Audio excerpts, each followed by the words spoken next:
நீங்கள் பார்த்து கொண்டிருப்பது உங்கள் ரேமா டிவி. இது சத்தியத்திற்கு சாட்சி.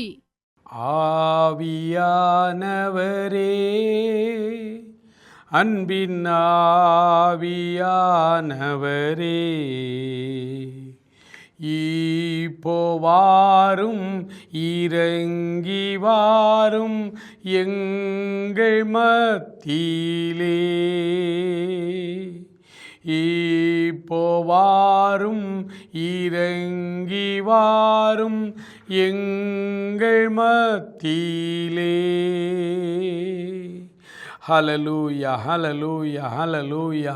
தகப்பனே, ஆண்டவரே, இந்த வெள்ளிக்கிழமை உம்முடைய பிள்ளைகளுடைய ஆண்டவரே வாழ்க்கையில் ஆண்டவரே நீர் உம்முடைய ஆசீர்வாதங்களை கொடுக்கும்படியாய் எங்கள் நடுவிலே ஆண்டவரே உம்முடைய வல்லமையான கிரியைகளை நீர் அனுப்பி ஆண்டவரே உம்முடைய பிள்ளைகளை நீர் ஆசீர்வதிக்கும்படியாய் உம்மிடத்திலே மன்றாடுகிறோம். அப்பா ஆண்டவரே, எங்கள் தியானிக்க போகிற வார்த்தைகள், வசனங்கள் எங்கள் வாழ்க்கையில் உயிர் பெற்று எழும்ப உதவி செய்தவர்களும் ஆண்டவரே உமக்கு ஸ்தோத்திரம், ஸ்தோத்திரம், ஸ்தோத்திரம். ஆண்டவரே, அப்போஸ்தலர்கள் பேசினார்கள், நீர் கூடவே இருந்த அற்புதங்களை செய்தீர் என்று ஆண்டவரே அப்போஸ்தலர் நடவடிக்கைகளின் புஸ்தகத்திலே வாசிக்கிறது போல ஆண்டவரே இந்த நாளிலும் எங்களோடு கூட இருந்து ஆண்டவரே உம்முடைய வார்த்தைகளை நிறைவேற்றி கொடுக்கும்படியாய் ஜெபிக்கிறோம். தொடர்ந்து எங்களை வழிநடத்தும் ஆசீர்வதியும். இயேசு கிறிஸ்துவின் நல்ல நாமத்தில் ஜெபிக்கிறோம் எங்கள் அருமை பிதாவே. ஆமேன், ஆமேன். பிரியமானவர்களே, இந்த நாளிலே ஆண்டவருடைய வார்த்தைகளை எடுத்து நாம் தியானிப்பதற்காக தெரிந்து கொண்ட வசனம் அப்போஸ்தலர் நடவடிக்கைகளின் புத்தகம் 10ஆம் அதிகாரம் 38வது வசனத்தை உங்களுக்காக நான் வாசிக்க விரும்புகிறேன். அப்போஸ்தலர் நடவடிக்கைகளின் புத்தகம் 10ஆம் அதிகாரம் 38வது வசனம் இவ்விதமாய் நமக்கு சொல்லுகிறது. நசரேயனாகிய இயேசுவை தேவன் பரிசுத்த ஆவியானும் அக்னியினாலும் வல்லமையாய் நிரப்பினார். தேவன் அவருடனே கூட இருந்தபடியினால் அவர் நன்மை செய்கிறவராயும் பிசாசின் வல்லமையில் அகப்பட்ட யாவரையும் குணமாக்குகிறவராயும் சுற்றித் திரிந்தார். ஆமென். கண்பானவர்களே, ஆண்டவர் நம்மை போல ஒரு மனிதனாய் இந்த பூமியிலே அவர் இருந்த பொழுது பரிசுத்த ஆவியானவராலும் அக்னியினாலும் வல்லமையாய் ஆண்டவர் அவரை நிறைத்திருந்தார். பரிசுத்த ஆவியினாலும் வல்லமையினாலும் அவரை அபிஷேகம் பண்ணி இருந்தார். தேவன் அவருடனே கூட இருந்தபடியினால் நன்மை செய்கிறவராயும் பிசாசின் வல்லமையில் அகப்பட்ட யாவரையும் குணமாக்குகிறவராயும் சுற்றித் திரிந்தார். எனக்கு அன்பானவர்களே, ஆண்டவர் நம்முடைய நோய்களை குணமாக்குகிறவர். ஆண்டவர் அசுத்த ஆவிகளின் பிடியிலிருந்து நம்மை விடுதலை செய்ய விரும்புகிறவர். அநேகர் கூட்டங்களுக்கு வரும் பொழுது கெட்ட கனவுகள் வருகிறது. நான் பயத்தோடு வாழ்ந்து கொண்டிருக்கிறேன். நான் படுத்து நன்றாய் அசந்து தூங்கும் பொழுது திடீரென்று ஒரு கனவு, யாரோ என்னை வெட்ட விரட்டி கொண்டு வருகிறார்கள். 10 பேர் சேர்ந்து என்னை துரத்துகிறது போல, நான் உயிருக்கு பயந்து தப்பி ஓடுகிறது போல திடுக்கிட்டு விழித்துக் கொள்ளுகிறேன். இன்னும் அநேகர் நன்றாய் அசந்து தூங்கி கொண்டிருக்க அருவருப்பான காரியங்கள் நடக்கிறது. விபச்சாரம், வேசித்தனம் நடக்கிறது. அதில் நானும் அங்கே இருக்கிறது போல எனக்கு ஒரு கனவு வருகிறது. ரொம்ப அருவருப்படைந்து விழித்து பார்க்கிறேன். என்னையே நான் வெறுக்கிறேன். எல்லாம் அசுத்த ஆவிகளுடைய தொந்தரவு. ஏதோ அசுத்தாவி பிடித்தால் அது அப்படியே கூட்டங்களில் வரும்போது நம்மை ஆட வைக்க, அப்படியே அலக்களித்து ஆடுவது அது மாத்திரமல்ல, அன்றாட வாழ்க்கையில் சிந்தனைகளிலே அசுத்தாவி பிடித்து அது கனவுகளிலே சொப்பனங்களிலே வெளிப்பட்டு நம்மை நிம்மதியில்லாமல் நம்மை வாழச் செய்வது அசுத்த ஆவிகள் நம்மை பிடித்திருக்கிறது என்று பொருள். பாவத்திலிருந்தும் வியாதிகளிலிருந்தும் பிசாசின் பிடிகளிலிருந்தும் நம்மை விடுதலை செய்கிற ஒரே ஒரு வல்லமை ஆண்டவராகிய இயேசு கிறிஸ்து. அவர் அத்தனை வல்லமையும் தன் கைகளிலே வைத்திருக்கிறார். அவர்தான் சொன்னார், வானத்திலும் பூமியிலும் சகல அதிகாரமும் என் கைகளிலே கொடுக்கப்பட்டிருக்கிறது. சகல அதிகாரம் படைத்த ஆண்டவர். மனிதர்களுக்குள் இருக்கிற வியாதிகளை ஒரு வினாடியிலே சுகமாக்குகிற ஆண்டவர். அவர்களை பிடித்திருக்கிற அசுத்த ஆவியின் பிடிகளிலிருந்து அவர்களை ஒரு வார்த்தையிலே விடுதலை செய்கிற ஆண்டவர். ஒரு முறை கெர்கனேசர் நாட்டிற்கு ஆண்டவர் வருகிறார் ஊழியத்திற்காக சுவிசேஷம் அறிவிக்க. அங்கே வந்த பொழுது ஊருக்கு வெளியே கல்லறை தோட்டம். ஆண்டவரும் அவருடைய சீடர்களும் குழுவாக அந்த ஊருக்கு சுவிசேஷம் அறிவிக்க வருகிறார்கள். அந்த கல்லறை தோட்டத்திலே ஒரு மனிதன், அவனை யாரும் கட்ட முடியவில்லை, அவனை யாரும் அடக்க முடியவில்லை. வஸ்திரம் இல்லாதவனாய் அந்த கல்லறை தோட்டம் அங்கே கிடக்கிற கூரான கற்களை எடுத்து தன்னைத்தானே குத்தி காயப்படுத்தி கொள்ளுகிறவனாய் அவன் அங்கே பகலும் இரவும் அந்த மயானத்திலே கூக்குரலிட்டு கொண்டிருக்கிறான். அந்த பக்கமாய் போவதற்கே அந்த ஊர்க்காரர்கள் அஞ்சி நடுங்குவார்கள். ஆண்டவர் அந்த வழியாய் வருகிறார். வேகமாய் ஓடி வருகிறான். வேகமாய் அவன் ஓடி வருகிறான். ஆண்டவர் அவனை பார்த்து மனதுருகி அவனுக்குள் இருந்த அசுத்த ஆவிகளை எல்லாம் வெளியேறும்படி கட்டளை கொடுத்தார். ஒரு வினாடி உள்ளே ஆயிரக்கணக்கான பேய்கள் இருந்தது.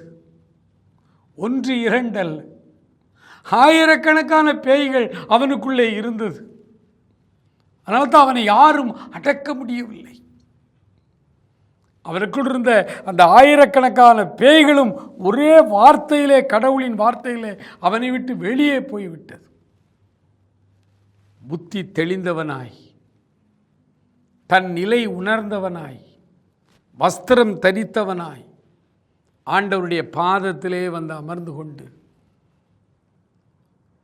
பூரண சுகமடைந்து ஆண்டவருடைய சமூகத்திலே அவன் அமர்ந்திருந்தான். பல வருடங்களுக்கு முன்பு, 20 வருடங்களுக்கு முன்பு திருச்செந்தூர் பகுதியிலே ஒரு ஜெப வீடு ஒன்றை வைத்து நடத்தி கொண்டிருந்தார்கள். அந்த கேடிசி நகர் பணிமனைக்கு பக்கத்தில், அந்த உஷா பக்கத்தில் அந்த ஜெப கூடார் நடந்தது. இப்போ அதில் பெரிய பில்டிங்கெல்லாம் கட்டி பெரிய ஆலயமாய் மாறிவிட்டது. அங்கே ஜெப கூடாரமாய் ஒரு ஓலை ஷெட்டு போட்டு அங்கே கூட்டம் நடத்தினாங்க. 500-600 பேர் வருவார்கள். எப்பொழுது ஒரு உபவாச ஜெபம் மாதத்திற்கு ஒரு முறை நடத்துவார்கள். அதில் நிறைய அரசு பணியாளர்களும் வருவார்கள். அங்கே செய்தி கொடுக்க என்னை அழைத்திருந்தார்கள். நான் அங்கே போயிருந்தேன். பாடல் பகுதி நடந்தது, எல்லாம் முடிந்தது. செய்தி கொடுக்க ஆரம்பித்தேன். செய்தியினுடைய முடிவு நேரம், ஜெப நேரம் வர ஆரம்பிக்கிறது. செய்தி கொடுத்து நான் முடிக்கிற அந்த நேரத்தில் திடீரென்று அங்கே வந்திருந்த ஒரு சகோதரிக்குள்ளே அசுத்த ஆவி அவளை அலக்களிக்க ஆரம்பித்தது. என் உள்ளம் உடைந்து போனது. கண்ணீரோடு நான் ஜெபம் பண்ணினேன். ஆண்டவரே, இன்றைக்கு இந்த அம்மாவுக்கு நீர் ஒரு விடுதலை கொடுக்க வேண்டும் என்று ஜெபித்து, இந்த அம்மா அங்கிருந்து பயங்கரமாக துள்ளி துள்ளி ஆடுறாங்க. ஜனங்கள் எல்லாம் உட்காந்து ஜெபம் பண்ணிக்கிட்டு இருக்கிறாங்க. நான் அந்த அம்மாவுக்கு ஜெபிக்கும்படியாய் மேடையை விட்டு கீழே இறங்கி அந்த அம்மாவை அழைத்து வர சொல்லி நான் அப்படி முன்னாடி அந்த அம்மாவை நோக்கி அப்படி நடக்க ஆரம்பித்தது தான் தாமதம். அது வெறுமனே ஒரு கூரை ஷெட்டு தான். கீழே எல்லாம் வெறும் மணல், தளம்லாம் ஒன்றும் போடலை. நம்ம கீழே குனிவு ஒரு கல்லை எடுத்துக்கிட்டாங்க. வேகமாக அப்படி ஓடுறாங்க. கல்லை அப்படி தூக்கிட்டு நாக்கை துருத்திக்கிட்டு அப்படி வேகமாக வந்து என் கிட்ட 5-6 கிட்ட வரும்பொழுது அவர்கள் கிட்ட வர முடியலை. அவர்கள் ஓங்கி அந்த கல்லை என் மேலே எரிஞ்சார். அந்த மனதுக்குள்ளே ஜெபம் பண்ணிக்கொண்டே அங்கே நின்று கொண்டிருக்கிறேன். கல்லை எரிந்தார்கள். அது அப்படியே என்னை கிராஸ் பண்ணி என் மேலே படாமல் ஆண்டவர் அதை தள்ளி விட்டார். அது ஒரு அற்புதம். அதன் பிறகு அந்த அம்மா கிட்ட அப்படி ஒரு ஸ்டெப் வச்சு போனேன். வராத வராத வராதன்னு கத்த ஆரம்பித்தது. மெதுவாய் கிட்டே சென்று இயேசுவின் நாமத்தினாலே அந்த அசுத்த ஆவியை விரட்டும்படி கை வைத்து ஜெபம் பண்ண உடனே கீழே விழுந்து அசுத்த ஆவியின் பிடிகளில் இருந்து முற்றிலுமாய் அவர்கள் விடுதலையானார்கள். கூட்டங்கள் எல்லாம் முடிந்தது. இன்னும் அநேக மக்கள் ஜெபிக்க வந்தார்கள். எல்லாருக்கும் ஜெபித்து விட்டு மதிய உணவுக்காக நாங்கள் எல்லாம் அமர்ந்திருந்தோம். எல்லாருக்கும் சாப்பாடு வைத்து கொண்டு வந்தார்கள். எனக்கு சாப்பாடு வைத்து குழம்பு ஊற்றுனது. கொஞ்ச நேரத்துக்கு முன்னால் அசுத்த ஆவி பிடித்து பயங்கரமாய் அலக்களித்து என்னை நோக்கி கல்லை கொண்டு எரிய வந்த அந்த அம்மா, அவர்களுக்குள் இருந்த ஆவி விலகிவிட்டது. அந்த அசுத்தாவி விரட்டப்பட்ட பின்பு அவர்கள் மிக கண்ணியமாய், அவர்கள் மிக பயபக்தியோடு எனக்கு உணவு பரிமாறினார்கள். எனக்கு அன்பானவர்களே, கர்த்தர் நம்மோடு கூட இருந்தால், தேவன் அவரோடு கூட இருந்தபடியினாலே அவர் நன்மை செய்கிறவராயும் பிசாசின் வல்லமையிலே அகப்பட்ட யாவரையும் குணமாக்குகிறவராயும் சுற்றி திரிந்தார். அதே ஆண்டவர் இன்றும் அவர் நம்மோடு கூட இருக்கிறார். இன்றும் அவர் நம்மை விடுதலை செய்கிற ஆண்டவர். இன்றைக்கும் அவரிடத்திலே வந்து, ஆண்டவரே, நான் நிம்மதி இல்லாமல் வாழ்ந்து கொண்டிருக்கிறேன். ஆண்டவரே, இரவு தூக்கத்திலே நிம்மதி இல்லை. கெட்ட சொப்பனங்களினாலே அலக்களிக்கப்படுகிறேன். என் வாழ்க்கையில் எனக்கு நல்ல சிந்தனை இல்லை. ஒரு மனிதனாய் கூட என்னால் வாழ முடியவில்லை. என்னுடைய சிந்தனைகள் எல்லாம் மிக கேடுகெட்ட சிந்தனையாக இருக்கிறது. எனக்கு வாழ்விலே அமைதல் இல்லை. என் வாழ்விலே நிம்மதி இல்லை. எனக்கு ஒரு சந்தோஷம் சமாதானம் இல்லை. என் குடும்பத்தில் என்னுடைய பொருளாதார நிலைமை சரியில்லை. பிரச்சனைகளுக்கு மேல் பிரச்சனை. வீட்டில் யாராவது ஒருவருக்கு மாற்றி மாற்றி வியாதி வந்து கொண்டே இருக்கிறது. சம்பாதிக்கிற பணத்தை எல்லாம் கொண்டு போய் ஆஸ்பத்திரியிலே கொடுத்து விட்டு ஆண்டவரே கடனாளியாய் நின்று கொண்டிருக்கிறேன். எனக்கு ஒரு விடுதலை தாரும் என்று நீங்கள் இருக்கிற இடங்களிலே இருந்து ஆண்டவரை நோக்கி நீங்கள் ஜெபிப்பீர்கள். தேவன் நம்மோடு கூட இருக்கிறார். அவருடைய ஆவியானுடைய வல்லமையை என்னால் இப்பொழுது உணர முடிகிறது. ஆண்டவருடைய வல்லமை ஒருவேளை தொலைக்காட்சி மூலமாகவோ சமூக வலைதளங்கள் மூலமாக உலகின் எந்த பகுதியிலே இருந்து நீங்கள் இந்த வார்த்தைகளை கேட்டுக்கொண்டிருந்தாலும் இப்பொழுதே ஆண்டவருடைய விடுவிக்கிற வல்லமை உங்கள் மேல் கடந்து வர ஆண்டவர் உங்களை விடுதலை செய்ய போகிறார். உங்கள் வியாதிகளிலிருந்து நெடுநாளாய் ஒரு வலி, ஐயோ என்னுடைய விலா பகுதியிலே ஒரு பெரிய வலி, அது அடிக்கடி என்னை துன்பப்படுத்தி கொண்டே இருக்கிறது. என்னை துன்பப்படுத்தி கொண்டே இருக்கிறது. டாக்டர் இடத்துல போனேன். என்னுடைய உடம்புக்குள்ளே கட்டி, கேன்சர் கட்டி இருக்கிறது என்று சொல்லிவிட்டார்கள். மரணத்தை நோக்கி இருக்கிறேன் பிரதர். சமீபத்தில் தேசிய நற்செய்தி இயக்கம் என்று எங்களுடைய திருநெல்வேலி மாவட்டத்திலே சகோதரர் மார்ட்டின் என்பவர் தலைமையில் ஒரு தேசிய நற்செய்தி இயக்கம் என்று ஒரு அருமையான சுவிசேஷ குழுவினர், அவர்கள் இந்த ரோட்டோரத்தில் இருக்கிற மனநலம் சரியில்லாதவர்களெல்லாம் பிடித்து அவர்களுக்கு முடிவெட்டி குளிப்பாட்டி அவர்களுக்கு நல்ல உடை அணிய வைத்து அவர்களுக்கு நல்ல சாப்பாடு வாங்கி கொடுப்பார்கள் இந்த கிறிஸ்மஸ் காலகட்டங்களிலே. அதே போல் இந்த கிறிஸ்மஸுக்கும் அவர்கள் செய்தார்கள். தூத்துக்குடி தெருக்களில் நின்று செய்யும் பொழுது கலைஞர் டிவி, சன் டிவியில் புதிய தலைமுறையிலிருந்தெல்லாம் வந்து அதை செய்தியாக்கி போட்டார்கள். நீங்கள் பார்த்துருக்கலாம். அந்த தேசிய நற்செய்தி இயக்கத்தில் நிறைய ஆண்கள் பெண்கள் ஊழியர்களாய் எல்லாம் ரிட்டையர்டு கவர்மெண்ட் ஸ்டாஃப், அதில் நிறைய பேர் கல்லூரி ப்ரொஃபஸர்கள், 70 வயது கடந்தவர்கள், 60 வயதுக்கு அதிகமானவர்கள் தான் அங்கே நிறைய பேர் இருக்கிறார்கள். இவர்களுக்கெல்லாம் வருடத்திற்கு ஒரு முறை ஒரு ரிட்ரீட் ஒன்றை நடத்துவார்கள், வருடாந்திர முகாம். அந்த முகாமிலே ஆண்டவருடைய கிருபையினாலே கடந்த 3 வருடமாய் நான் அந்த முகாமிலே செய்தி கொடுத்து கொண்டிருக்கிறேன். போன முகாமுக்கு நாங்கள் கன்னியாகுமரியிலே முகாம் நடந்தது. செய்தி கொடுக்க சென்றிருந்த பொழுது ஒரு வயதான ஒரு தாயார், அவர்கள் தன்னுடைய அனுபவ சாட்சியை பகிர்ந்து கொண்டார்கள். மதுரை பக்கத்தில் ஒரு கிராமத்தில் சுவிசேஷம் அறிவிக்க போன பொழுது ஆர்எஸ்எஸ்காரர்கள் வந்து எங்களை தாக்கினார்கள். என்னை பெண் என்று கூட பாராமல் கேவலமாகவும் ஆபாசமாகவும் பேசி எனக்கு 68 வயதாகிறது. என்னை அடிக்க வந்தார்கள். ஆனால் மகிழ்ச்சியோடு அந்த சகோதரனுக்காக, சகோதரனே ஆண்டவர் உன்னை ஆசீர்வதிப்பார், ஆண்டவர் தாயா உன்னை ஆசீர்வதிக்கணும்னு சொல்லி என்னை அடிக்க வந்தவனுக்கும் நான் சுவிசேஷம் சொன்னேன் என்று சொன்னார். நான் சொன்னேன், அம்மா என்னால் கூட அப்படி செய்ய முடியுமான்னு தெரில, நீங்கள் எப்படி உங்களால் இதை செய்ய முடியுது கேட்டபொழுது சொன்னார்கள், ஐயா இந்த கழுத்தில் பாருங்க ஐயா, ஒரு சின்ன புள்ளி மாதிரி இருக்குதா, ஒரு தழும்பு. ஆமாம் அப்படின்னு சொன்னேன். இது தழும்பு இல்லையா, கேன்சர் கட்டி, ரொம்ப நாளாக ஒரு களலை மாதிரி உள்ளே இருக்கும், வலிக்காது. அதனால் நான் அதை கவலைப்படலை. நான் அரசு பள்ளியிலே ஆசிரியை, ஆகவே நான் அதை கவலைப்படாமல் என்னுடைய வேலைகளை பார்த்து கொண்டிருந்தேன். ரொம்ப நாளைக்கு பிறகு ஒரு முறை அதை அழுத்தும் போது லேசாக வலிச்ச மாதிரி தெரியுது. டாக்டர்கிட்ட போனேன். புற்றுநோய் கட்டி, இந்த கட்டி முழுசும் புற்றுநோய், முத்தி போயிருக்குமா, இப்போ வந்திருக்கீங்களேன்னு சொல்கிறேன். எனக்கு ஒன்றும் ஓடலை. வாலண்டரி கொடுத்துட்டு வீட்டுக்கு வந்துட்டேன். அழுதேன், ஜெபித்தேன்.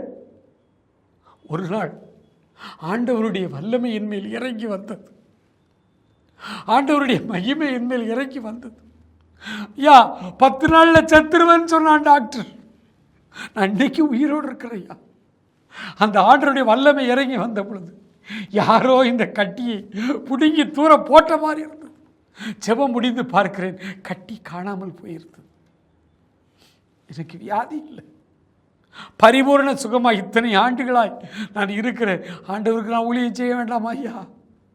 ஆண்டவருக்காக அடிபடுறதுக்கு என்னங்க, ஆண்டவருக்காக நான் சாகவும் ஆயத்தமாக இருக்கிறேன். இந்த புற்றுநோய் கட்டியில் நான் என்னைக்கோ செத்திருக்க வேண்டியது, இன்று வரை என்னை உயிரோடு வைத்திருக்கிறாரே. பிரியமான சகோதரனே, சகோதரி, ஒருவேளை கேன்சர் கட்டியோடு நீ போராடி கொண்டிருக்கிறாயோ, இனம் புரியாத ஒரு வலி இந்த விழாவில் பகுதியில், சகோதரி, ஆண்டவர் உன்னை இப்பொழுது குணமாக்கப் போகிறார். ஆண்டவர் உன்னை இப்பொழுது குணமாக்கப் போகிறார். அவருடைய வல்லமை அன்பின் மிகுதியினால் உன்னை நோக்கி கடந்து வருகிறது. நீங்கள் எங்கே இருந்து கேட்டாலும் இருக்கிற இடங்களில் நீங்கள் தயவாய் முழங்கால் படியிட்டுக் கொள்ளுங்கள். ஹல்லேலூயா, ஹல்லேலூயா.